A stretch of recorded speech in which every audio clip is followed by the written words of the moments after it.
It is time for a little fun with spare change. Today we are joined by my partner in crime, Lori Rothman. Long time no see. Hi, babe. And Dan Schorr. I don't want to sell you short. You're also fabulous, and I love you. Okay. All right. So I guess it doesn't matter how rich you are, because apparently even making $80 million can't buy you brains. That is obvious from the arrest of criminal mastermind behind Silk Road. It was the world's biggest online drug market, just in case you never went there to buy anything. He went by the name Dread Pirate Roberts. And the feds say the illicit business brought in $1.2 billion in revenue in just 2 years. But alas, he thought that the money made him untouchable. His own kind of silly mistakes led to his being busted, like giving an interview with Forbes. Hello? That's not what you do when you want to stay anonymous. I don't think you go to Forbes. You can't help but laugh when you read about a lot of the other things that led the feds right to his door. Laura, what do you think? Okay, I don't think maybe he's as stupid as you're thinking. Really? He is. Well, you remember the movie Princess Bride, right? That's where the yes, of course, the pseudonym Dread Pirate Roberts comes from. So he might, and you know, there were many.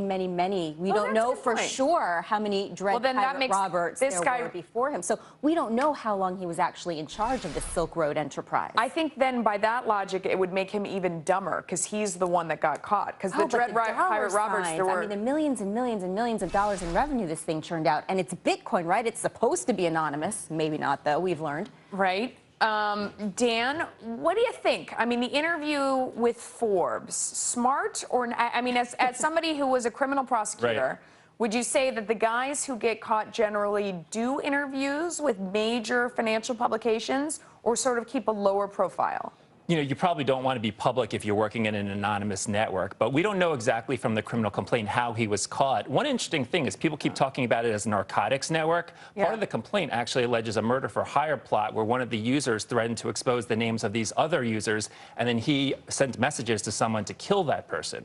So it's unclear. So you think this could be about a murder rather than about the $1.2 billion drug enterprise that he set up? It's about all that. The criminal complaint lays out a criminal enterprise that involved not only narcotics trafficking, but money laundering and an alleged murder for hire plot. Does all that make you think it's even less reason to go out and do an interview with Forbes then, if you're doing any of those things? Why not? I mean, he really just...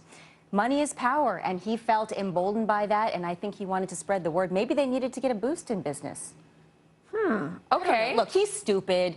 You know, when you go down that road, it just does not end well. Yeah. So I mean, the other point is, you know, Bitcoin's supposed to be totally anonymous, and at one point there was a threat of selling the names of all the people who had used the Bitcoin, which sort of undermines the whole purpose of Bitcoin anyway, right, Dan? Yeah, it's not just Bitcoin. They also use Tor, which is an anonymized network where it allows users to contact this site and buy and sell things without having their IP addresses on their computers known publicly or by that site. So there's a lot of anonymous ways to contact, and law enforcement has to work very hard now. This is the growing area of crime with online anonymous sites that law enforcement has to track. I mean, are you surprised that they were able to operate for so long and make so much money in something that a lot of people knew about? I mean, an online drug bazaar, up and running, seemed like very easy to get caught. I think people were fascinated and wanted to get a piece of this Bitcoin economy. It's the next latest, greatest technological innovation after social media, now they're saying. So I don't think this is going to be the end of Bitcoin. There was a lot of press today that said, oh, this is going to be the end, this is shamming its reputation. But I think it was a lesson learned here. Lesson learned. All right, guys, thank you so much.